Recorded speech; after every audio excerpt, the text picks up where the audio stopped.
Okay, so the plan here again is just to get some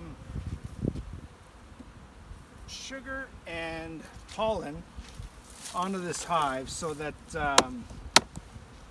it has food for the next 2 weeks for sure, because spring has sprung. You can see how the bees are flying all over the place, and they're probably making brood already, but there's no real pollen out. Just a few things are starting to bloom, but there's nothing much substantial in the way of pollen.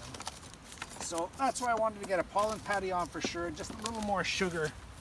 I haven't even bothered with the sugar candy mix because I don't think they really need it. So anyway, we'll see how this goes. I'm still going to leave the wraps on. I'm not going to take the wraps off until I consistently get temperatures around, you know, mid-50s or so.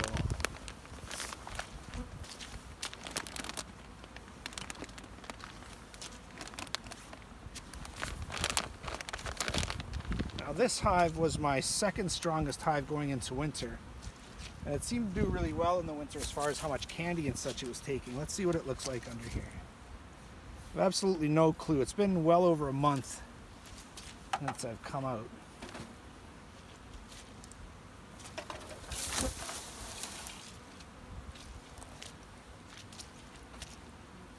I'm going to smoke them a bit too because they're very active, and it's very windy here today too, so it's not the ideal day to be tending to bees.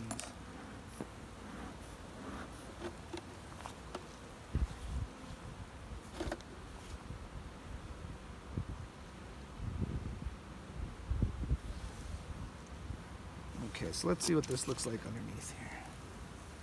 Well, very busy, as we hoped, which is good. Still just a little bit of sugar left. You see the candy here?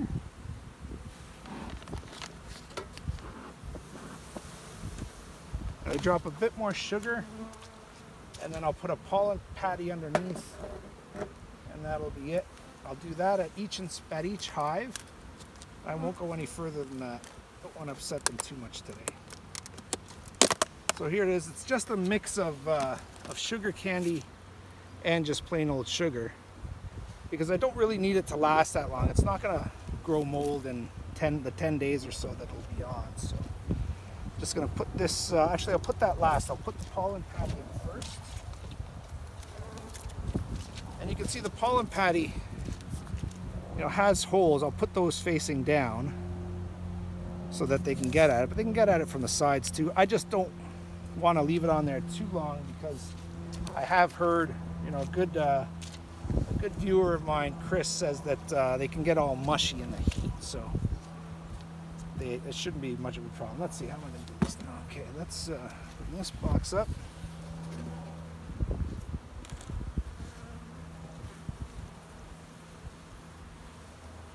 And get a good look at the insulation here. So I'll put that on the lid.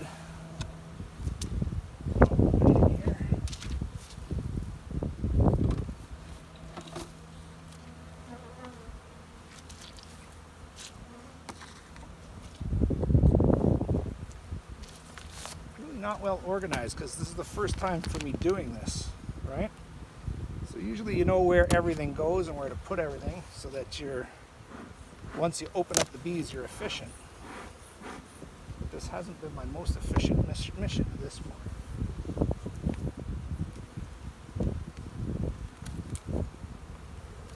Lots of bees, will just move them off so that they're not getting squished by the pollen patty.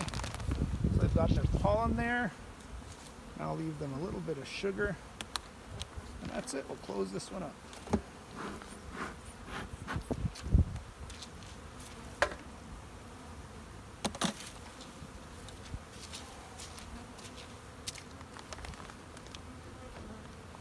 Okay, so that's one done. Now we'll do the same to the next two hives, and that will be it for this almost spring visit.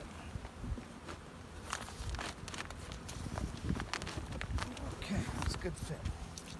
All right, that lid. You can see there's no moisture on the lid this time around, so it is drying out quite nicely. And my strategy here of going with the wood chips as the insulator and basically the the moisture barrier worked quite successfully. I'm really happy with that. All right, so I won't bore you with the details of the 2 other hives. I'll get those 2 done, and then we're set for the next 10 days or week or 2 weeks or so. And thanks for joining me at 40 Honeybee. Well, I decided to film the other hives as well, just so that I have a comparative of how they're doing with their sugar feed and sugar stores. So this one, you see they still got this was my really weak hive, and they still got a ton of sugar here. So they had less stores going in, but look at all how they've barely touched the sugar. You can see this is all that sugar cake that I put in. They've eaten some of it, like maybe they've eaten this much, like an inch of it, where all the other hives have eaten it all up. So I don't really know why that is, unless it's just the plain old fact that there are fewer bees, so fewer stuff to eat. But they were really weak with honey stores as well, but the hive is strong. I mean, look at all these bees now. And you can see the front of the hive, it's just cooking with bees. So I don't know why that is. You can still see they've still got a ton of candy even on the top board. So I won't be adding any there. I'll just be giving them a pollen patty to help them for the next week to start in case they're starting to rear brood, right? So I'm just going to smoke them a little bit for when I open this inner lid. It's the first time it's been done in quite a while, so just want to make sure they're not too worked up. I'll just give them a second, and I'm just going to open up the lid, lay the patty down, kind of make a space for it right on top of their frames, and then that'll be it. Let's see how it goes here. Okay, see, it's pretty good. There's not so many bees in this hive, but this hive, if I had to bet, I would have bet that it wasn't going to make it. Oh, this guy's eating already. Look at that guy. Smart little bee. Okay, you got to leave because I got to put it in the hive. Thank you. Here we go. Just slide it in there. Get this lid back on. Button it back up. Like I said before, I'm not ready to take off the winter wrap off these hives because although the high temperatures are going to be all right through the day, it's still getting cold at night. And it's not going to be anywhere near warm enough that even with the wraps on, it becomes a factor for the bees. So they can take, 20, 30 more degrees than what they're going to have in the next 10 days or so before it's a factor. And look at the inner lid, or sorry, this is the outer lid now. It's just bone dry, which my other one was as well, which is great news. It seems like winter has been a great success here for these bees, and for me, because this is my first time they've actually made it. I didn't give this hive any sugar because I just don't think they need it. They still got tons of sugar candy and stuff. So pollen, in case they're starting to lay and they need some carbohydrates for their young bees. And that's it for that hive. So we'll check one more hive here, and then we'll be done.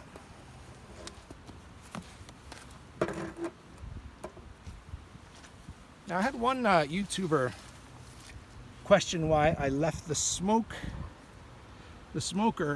around the hives. And I do that intentionally because even when I'm not directly smoking the bees, it doesn't hurt to have smoke around the hives. I find that unless you're blasting them directly, like directly in the face, head, and body with the smoke, a little bit of smoke in the area doesn't really bother them much. It doesn't really get them moving much. So it never hurts. So again, another nice dry lid on this hive.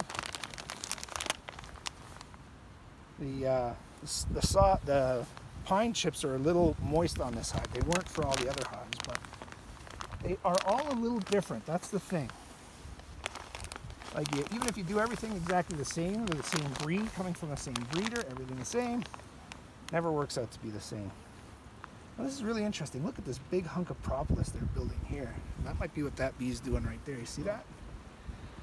So you can see I put these spacers in to allow for ventilation. I have a little space there for the lid to get up. But it looks like they're propolizing this space right here. That's a huge hunk of propolis, which I'm going to take and eat at a later date because it's delicious.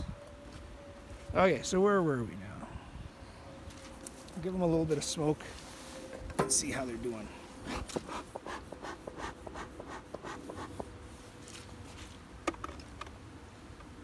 Holy smokes.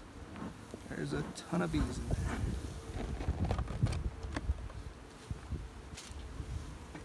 Wow. This was my best hive going in, and it still looks like it is my best hive. So have a look here. Let's see. Well, they still got a decent amount of sugar as well. You can see how much more sugar they've had than the other bees, right? There's still a ton in here, so I'm not going to give them any more sugar. I'm just going to give them that pollen patty, and that is it. Okay, let's move this off.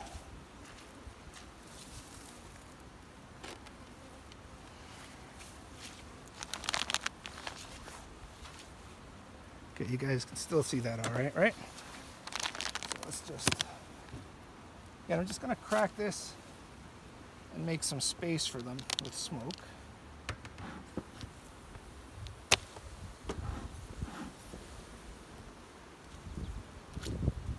And then we'll get out of here as quickly as possible with as little trouble to these bees as possible.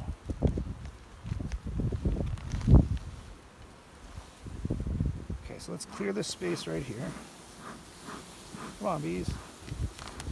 You can see noticeably how many more bees there are in this hive than in the last hive I just did, right? Okay, let's get out of there. I'll just put this patty down and kind of make sure they can get out of the way. And that's it. Come on, get in there. Don't let me squish you. I don't like squishing bees. Okay, that should be good. Pretty good. There's a lot of bees out here, which is fantastic. Never had bees survive the winter before. So I'm very happy. And it's going to change everything I do in the next 3 weeks, because for two years now, I've just been starting May, or in the middle of May, or end of May, with nuke boxes. And starting from zero, basically. But this year, I've got bees.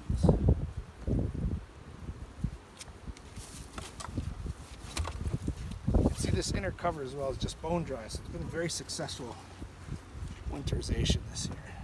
Alright, so that's it. I'll get this lid on, and thank you for joining me at 40 Honeybee.